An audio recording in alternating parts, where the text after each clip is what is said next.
हरे कृष्णा। आप सभी का दिन शुभ और मंगलमय हो। आज दिनांक है 10 दिसंबर मंगलवार और आज मार्गशीर्ष मास के शुक्ल पक्ष की दशमी तिथि सुबह 6:03 से शुरू होकर 11 दिसंबर बुधवार को सुबह 3:43 पर समाप्त होगी।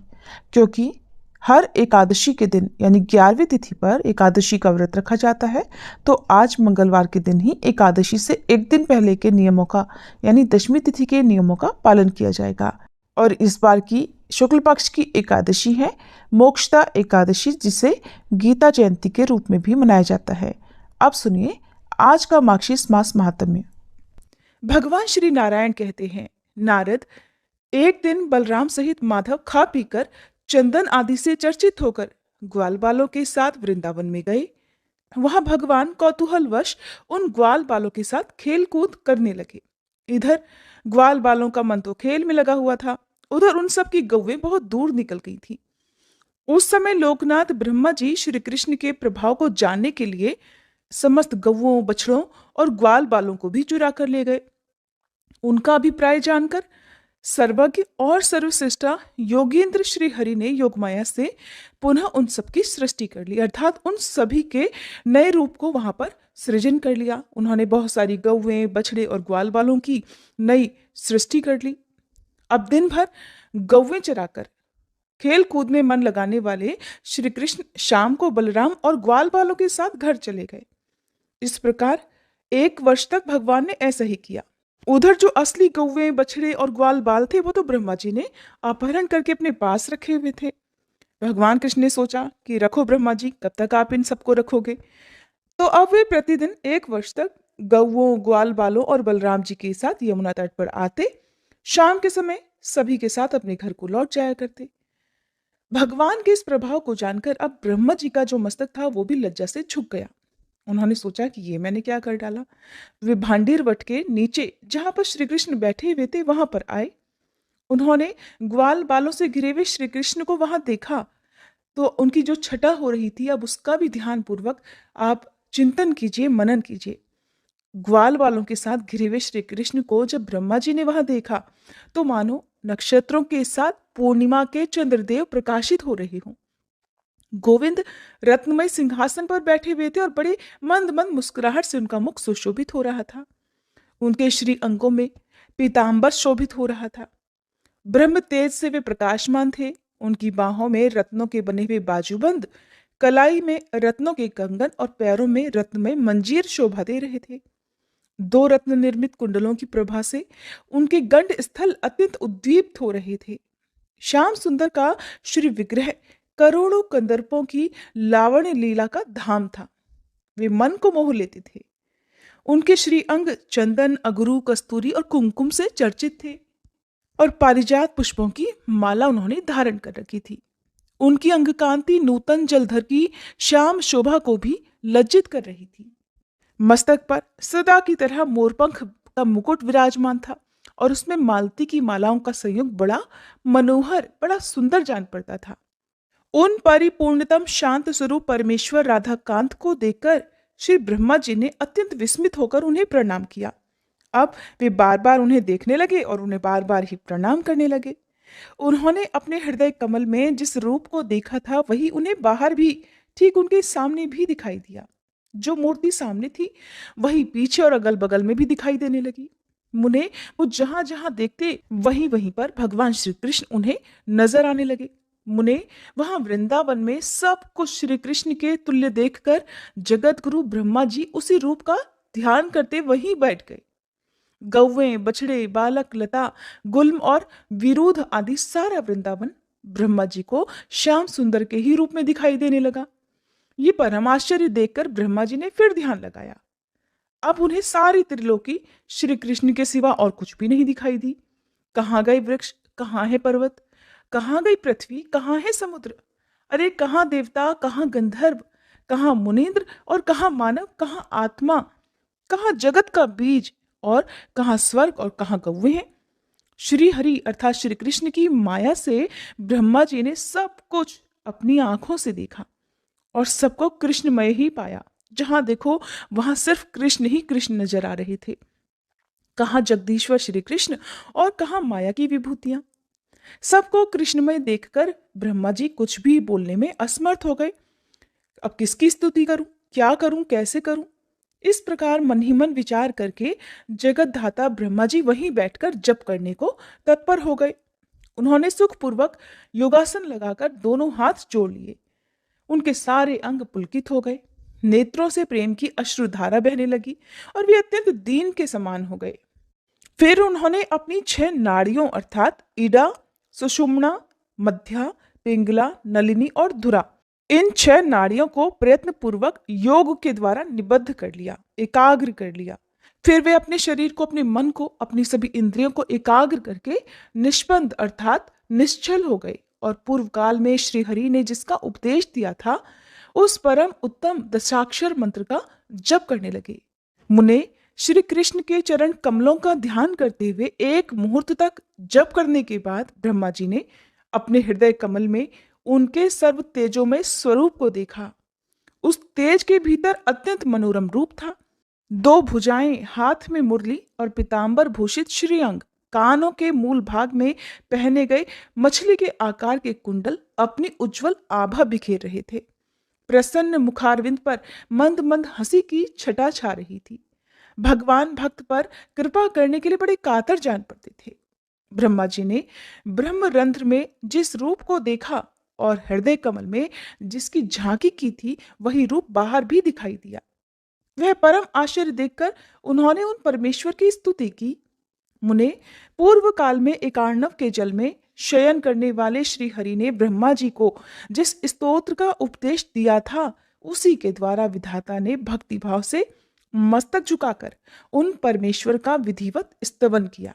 ब्रह्मा जी बोले, जो सर्वस्वरूप, सर्वेश्वर, समस्त कारणों के भी कारण और सबके लिए अनिर्वचनीय है, उन कल्याण स्वरूप श्री कृष्ण को मैं नमस्कार करता हूँ, जिनका श्री विग्रह नवीन मेघमाला के समान श्याम और सुंदर है, जो संपूर्ण जीवों में स्थित रहकर भी उनसे लिप्त नहीं होते, जो साक्षी स्वरूप हैं, स्वात्माराम, पूर्ण काम, विश्वव्यापी, विश्व से परे, सर्वस्वरूप, सबके बीज रूप और सनातन है, जो सर्वाधार, सब में विचरने वाले, सर्वशक्ति संपन्न, सभी के गुरु और सर्व मंगल कारण है, संपूर्ण मंत्र जिनके स्वरूप हैं, जो समस्त संपदाओं की प्राप्ति कराने वाले और श्रेष्ठ हैं, जिनमें शक्ति का संयोग और वियोग भी है, उन स्वेच्छामय प्रभु की मैं स्तुति करता हूँ, जो शक्ति के स्वामी, शक्ति के बीज, शक्ति रूपधारी और घोर संसार सागर में शक्तिमयी नौका से युक्त हैं।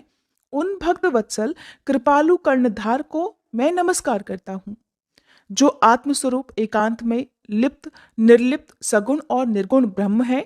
उन स्वेच्छा में परमात्मा की मैं स्तुति करता हूँ, जो संपूर्ण इंद्रियों के अधिदेवता, आवास स्थान और सर्वेंद्रिय स्वरूप हैं। उन विराट परमेश्वर को मैं नमस्कार करता हूँ, जो सार से सारतर, द्रव्य, अपूर्व, अनिर्वचनीय, स्वतंत्र और अस्वतंत्र हैं। उन यशोदा नंदन का मैं भजन करता हूँ, जो आसानी से किसी की दृष्टि पथ में नहीं आते, तर्क के अविषय हैं, जो ध्यान से वश में होने वाले नहीं हैं और नित्य विद्यमान हैं। उन योगींद्रों के भी गुरु गोविंद का मैं भजन करता हूँ, जो रास मंडल के मध्य भाग में विराजमान होते हैं, रासोल्लास के लिए सदा उत्सुक रहते हैं और गोपांगनाएं सदा जिनकी सेवा करती हैं, उन राधा वल्लभ को मैं नमस्कार करता हूँ, जो साधु पुरुषों की दृष्टि में सदैव सत और असाधु पुरुषों के मत में सदा ही असत हैं। भगवान शिव जिनकी सेवा करते हैं, उन योग साध्य योगीश्वर श्री हरि को मैं प्रणाम करता हूँ, जो सुख दुख, सुखद दुखद, पुण्य पुण्यदायक, शुभद और शुभ बीज हैं, उन परमेश्वर को मैं प्रणाम करता हूँ। इस प्रकार स्तुति करके ब्रह्मा जी ने गौओं और बालकों को वापस लौटा दिया और पृथ्वी पर दंड की तरह पड़कर रोते हुए भगवान श्री कृष्ण को प्रणाम किया। मुने, फिर जगत सृष्टा ने आंखें खोलकर श्री कृष्ण के दर्शन किए। जो ब्रह्मा जी के द्वारा किए गए इस स्तोत्र का प्रतिदिन भक्ति भाव से पाठ करता है, वह इस लोक में सुख भोग कर अंत में श्री हरि के धाम में जाता है। वहां उसे अनुपम दास से सुख और उन परमेश्वर के निकट स्थान प्राप्त हो जाता है। श्री कृष्ण का सानिध्य पाकर वह पार्षद शिरोमणि बन जाता है। भगवान नारायण कहते हैं, उसके बाद जगत विधाता ब्रह्मा जी जब ब्रह्मलोक में चले गए, तब भगवान श्री कृष्ण ग्वाल बालों के साथ अपने घर को गए। उस दिन गौओं, बछड़ों और ग्वाल बालों ने 1 वर्ष के बाद अपने घर पर पदार्पण किया था, अपने घर पर वापस लौट कर आए थे। किंतु श्री कृष्ण की माया से उन सब ने उस 1 वर्ष के अंतर को एक दिन का ही अंतर समझा। गोप और गोपियां उस समय कुछ भी अनुमान नहीं लगा सकी कि उनके साथ क्या हुआ। पहले के माया रचित अर्थात भगवान कृष्ण ने जिन्हें माया से रचा हुआ था, उन बालकों में और आज के वास्तविक बालकों में उन्हें कोई भी अंतर नहीं जान पड़ा। योगी के लिए क्या तो नया और क्या पुराना, सारा जगत कृत्रिम ही है। इस प्रकार श्री कृष्ण का ये सारा शुभ चरित्र कहा गया। फिर जिस प्रकार श्री कृष्ण ने अपनी माया से उन सभी गौओं, बछड़ों और ग्वाल बालों की रचना की थी, उसी प्रकार उन्हें अदृश्य भी कर दिया, क्योंकि उनकी जगह पर अब वास्तविक गोपबाल, गौवे और बछड़े जो आ गए थे। भगवान नारायण कहते हैं, मुने एक दिन आनंद युक्त नंद ने ब्रिज में इंद्र यज्ञ की तैयारी करके सब और ढिंढोरा पिटवाया। उस समय सबको ये संदेश दिया गया कि जो जो इस नगर में गोप, गोपी, बालक, बालिका, ब्राह्मण, वैश्य और शूद्र निवास करते हैं, वे सब लोग भक्ति पूर्वक दही, दूध, घी, माखन, गुड़ और शहद आदि सामग्री लेकर इंद्रदेव की पूजा करें। इस प्रकार घोषणा कराकर उन्होंने स्वयं ही प्रसन्नता पूर्वक सुविस्तृत रमणीय स्थान में ध्वजा के लिए बांस गड़वाया। उसमें रेशमी वस्त्र और मनोहर मालाएं लगवाई। चंदन, अगरू, कस्तूरी और कुमकुम के द्रव से उस यष्टि को अर्थात उस जो बांस गड़वाया था ध्वजा के लिए, उसकी पूजा की, उसे चर्चित किया, उसे सजाया गया। नंद जी ने स्नान और नित्य कर्म करके भक्ति भाव से 2 धुले हुए वस्त्र धारण कर लिए और पैर धोकर वे सोने की पीढ़ी पर विराजमान हो गए। उस समय नाना प्रकार के पात्रों के साथ ब्राह्मण, पुरोहित, गोप, गोपी, बालक, बालिका उपस्थित हो गए। इसी बीच में वहां नगर निवासी भी बहुत सारा सामान एकत्र करके अनेक प्रकार की भेंट पूजा लिए हुए आ पहुंचे। फिर ब्रह्म तेज से जाज्वल्यमान वेद वेदांगों के पारंगत विद्वान और शांत स्वभाव गर्ग जी, जैमिनी जी, कृष्ण द्वैपायन जी आदि बहुत से मुनिगण अपने शिष्यों के सहित वहां पर पधार गए। और भी ब्राह्मण, क्षत्रिय, वैश्य, शूद्र, बंदी, भिक्षुक आदि वहां आए। गोपराज नंद ने उठकर सभी का आदर सत्कार किया और वहीं पर भोजन बनाने में निपुण रसोइये ब्राह्मणों के लिए भोजन तैयार करने लगे। रत्न द्वीपों की और धूप की जगमगाहट, सुगंधी चारों ओर फैल गई। पुष्प मालाओं से स्थान सज गए। तरह तरह की मिठाई, पकवान, मीठे फल, हजारों लाखों घड़े दूध, दही, घी, मधु, मक्खन आदि इकट्ठे हो गए, क्योंकि वहां पर तो दूध, घी या दूध से बनी हुई सामग्रियों की कोई कमी ही नहीं थी। लाखों करोड़ों की संख्या में वहां गौवे जो थी। अब सुरीले बाजे वहां बजने लगे। तरह तरह के सोने चांदी के बर्तन, श्रेष्ठ वस्त्र, आभूषण, स्वर्ण पीठ आदि लाए गए। सभी चीजें अगणित थी, इतनी संख्या में थी कि उनकी गिनती ही नहीं की जा सकी। अब वहां पर बहुत खुशी से मंगलगान होने लगे। इसी बीच बलराम और ग्वाल बालों के साथ साक्षात श्री कृष्ण बड़ी तेजी से वहां आए। उन्हें देखकर सब लोग बड़ी प्रसन्नता से खिल उठे और खड़े हो गए। श्री कृष्ण अपने खेल कूद के मैदान से लौटकर आ रहे थे। उनका शांत सुंदर विग्रह बड़ा मनोहर था। अब जगदीश्वर श्री कृष्ण उन सभी के बीच में रत्नमय सिंहासन पर बैठे, मानो शरतकाल के चंद्रमा तारामंडल के बीच में भासमान हो रहे हो। वह महोत्सव देखकर नीति शास्त्र विशारद श्री हरि ने अर्थात श्री कृष्ण ने अपने पिता से तत्काल ऐसी नीतिपूर्ण बात कही जो अन्य सभी लोगों के लिए बड़ी दुर्लभ थी। श्री कृष्ण बोले कि उत्तम व्रत का पालन करने वाले गोप सम्राट, आप यहाँ क्या कर रहे हैं? आपके आराध्य देवता कौन है? इस पूजा का क्या स्वरूप है? और इस प्रकार पूजन करने पर कौन सा फल प्राप्त होता है? इस फल से कौन सा साधन सुलभ होता है और उस साधन से भी कौन सा मनोरथ सिद्ध हो जाएगा? अगर पूजा में भी विघ्न पड़ जाए और देवता रुष्ट हो जाए तो क्या हो सकता है? या अगर देवता संतुष्ट हो तो वे इस लोक और परलोक में कौन सा फल देते हैं? विप्र रूपधारी श्रीहरि नैवेद्य को साक्षात ग्रहण करते हैं, इसलिए ब्राह्मण के संतुष्ट होने पर सभी देवता भी संतुष्ट हो जाते हैं। इसीलिए कहते हैं किसी भी व्रत में, पूजा पाठ, यज्ञ आदि, हवन आदि में किसी भी ब्राह्मण को घर पर बुलाकर भोजन करवाना, अपनी सामर्थ्य के अनुसार उन्हें दान दक्षिणा देकर संतुष्ट करने से ही किसी भी व्रत, हवन, पूजा पाठ की सफलता प्राप्त होती है। वो बिना किसी विघ्न के सफल हो जाता है और जिस मनोरथ के लिए यज्ञ हवन आदि कराया जाता है वो भी सफल हो जाता है। जो ब्राह्मण के पूजन में लगा हुआ है उसके लिए देव पूजा की क्या आवश्यकता है। जिसने ब्राह्मणों की पूजा की है उसने संपूर्ण देवताओं की पूजा संपन्न कर ली। देवता को नैवेद्य देकर जो ब्राह्मण को नहीं देता है उसका वह नैवेद्य भस्म के समान हो जाता है और पूजन निष्फल हो जाता है। देवता का नैवेद्य अगर ब्राह्मण को दिया जाए तो उस दान से वह निश्चय ही अक्षय हो जाता है और उस अवस्था में देवता संतुष्ट होकर देने वाले को अभीष्ट वरदान देकर अपने धाम को जाते हैं। जो मूर्ख देवता को नैवेद्य अर्पित करने के बाद ब्राह्मण के दिए बिना स्वयं ही खा लेता है, यानी कि ब्राह्मण को भोजन कराए बिना या उस नैवेद्य का दान किए बिना खुद ही उसे पहले ग्रहण कर लेता है, वह दत्तापहारी अर्थात देकर छीन लेने वाला है और देवता की वस्तु खाकर नरक में जाता है। जो भगवान विष्णु को अर्पित ना किया गया हो वह अन्न, विष्ठा और जल मूत्र के समान होता है। ये क्रम सभी के लिए है, ये नियम सभी के लिए है, परंतु ब्राह्मणों के लिए विशेष रूप से इस पर ध्यान देना उचित है। अगर नैवेद्य या भोज्य वस्तु देवता को न देकर ब्राह्मण को दे दी गई तो देवता ब्राह्मण के मुख से ही उसे खाकर संतुष्ट होकर स्वर्गलोक को लौट जाते हैं। पिताजी, आप सारी शक्ति लगाकर ब्राह्मणों का पूजन कीजिए, क्योंकि वे इस लोक और परलोक में भी उत्तम फल के दाता हैं। जो श्री हरि की आराधना करने वाले ब्राह्मण हैं वे तो उन्हें प्राणों से भी अधिक प्रिय हैं। हरि भक्त ब्राह्मणों का प्रभाव श्रुति में दुर्लभ है। उनके चरण कमलों की धूल से पृथ्वी तो तत्काल ही पवित्र हो जाती है। उनका जो चरण चिन्ह है उसी को तीर्थ कहा गया है। उनके स्पर्श मात्र से तीर्थों के पाप भी नष्ट हो जाते हैं।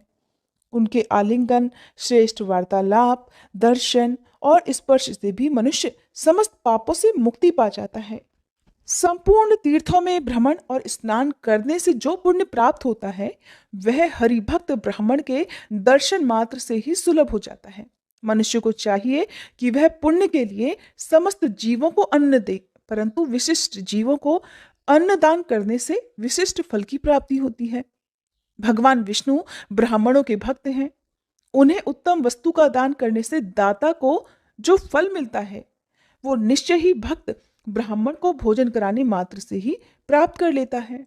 भक्त के संतुष्ट होने पर श्री हरि संतुष्ट हो जाते हैं और श्री हरि के संतुष्ट होने पर सब देवता भी सिद्ध हो जाते हैं। पिताजी, अगर ये सब संचित द्रव्य आप किसी एक देवता को देते हैं तो अन्य सभी देवता तो रुष्ट हो जाएंगे।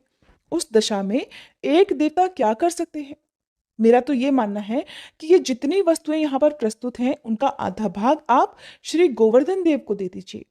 वे तो गौओं की सदा वृद्धि करते हैं, इसीलिए तो उनका नाम गोवर्धन हुआ है। पिताजी, इस भूतल पर गोवर्धन के समान पुण्यवान दूसरा कोई नहीं है, क्योंकि वे तो हर दिन हमारी गौओं को नई नई घास देते हैं। तीर्थ स्थानों में जाकर स्नान दान से जो पुण्य प्राप्त होता है, ब्राह्मणों को भोजन कराने से जिस पुण्य की प्राप्ति होती है, संपूर्ण व्रत, उपवास, सब तपस्या, महादान और श्री हरि की आराधना करने पर जो पुण्य सुलभ होता है, संपूर्ण पृथ्वी की परिक्रमा, संपूर्ण वेद वाक्यों के स्वाध्याय और समस्त यज्ञों की दीक्षा ग्रहण करने पर मनुष्य जिस पुण्य को प्राप्त करता है वही पुण्य बुद्धिमान मनुष्य गौओं को घास देकर ही पा लेता है। जो घास चरती हुई गाय को स्वेच्छापूर्वक चरने से रोकता है उसे ब्रह्म हत्या का पाप लगता है और वह प्रायश्चित करने पर ही शुद्ध हो पाता है। पिताजी, सब देवता गौओं के अंगों में, संपूर्ण तीर्थ गौओं के पैरों में और स्वयं लक्ष्मी जी उनके गुह्य स्थानों में सदा वास करती हैं। जो मनुष्य गाय के पद चिन्ह से युक्त मिट्टी द्वारा तिलक करता है उसे तत्काल तीर्थ स्थान का फल मिल जाता है और पग पग पर उसकी विजय होती है। गौएं जहां भी रहती हैं उस स्थान को तीर्थ कहा गया है। वहां प्राणों का त्याग करके मनुष्य तत्काल मुक्त हो जाता है, इसमें कोई संदेह नहीं है। जो नराधम ब्राह्मणों और गौओं के शरीर पर प्रहार करता है, निस्संदेह उसे ब्रह्म हत्या के समान पाप लगता है। जो नारायण के अंशभूत ब्राह्मणों और गौओं का वध करते हैं, वे मनुष्य जब तक चंद्रमा और सूर्य की सत्ता है, अर्थात जब तक सूर्य और चंद्रमा विराजमान है, तब तक के लिए कालसूत्र नामक नरक में जाते हैं। हे नारद, ऐसा कहकर श्री कृष्ण मौन हो गए। तब आनंद युक्त नंद ने मुस्कुराते हुए उनसे कहा कि बेटा, ये तो महात्मा महेंद्र की पूजा है, जो पूर्व परंपरा से चली आ रही है, और ये सुवृष्टि का साधन है, और इससे सभी प्रकार के मनोहर शस्यों की उत्पत्ति ही साध्य है। इसीलिए ब्रजवासी लोग बहुत पहले से, कई पीढ़ियों से लगातार महेंद्र की पूजा करते चले आ रहे हैं, और ये महान उत्सव वर्ष के अंत में होता है। विघ्न बाधाओं की निवृत्ति और कल्याण की प्राप्ति ही इसका उद्देश्य है। नंद जी की ये बात सुनकर बलराम सहित श्री कृष्ण जोर जोर से हंसने लगे और बड़ी प्रसन्नता से अपने पिता से इस प्रकार बोले। भगवान श्री कृष्ण ने अपने पिता से जो कुछ भी कहा और उसके बाद जो हुआ, उसका वर्णन आप अगले अध्याय में सुनेंगे।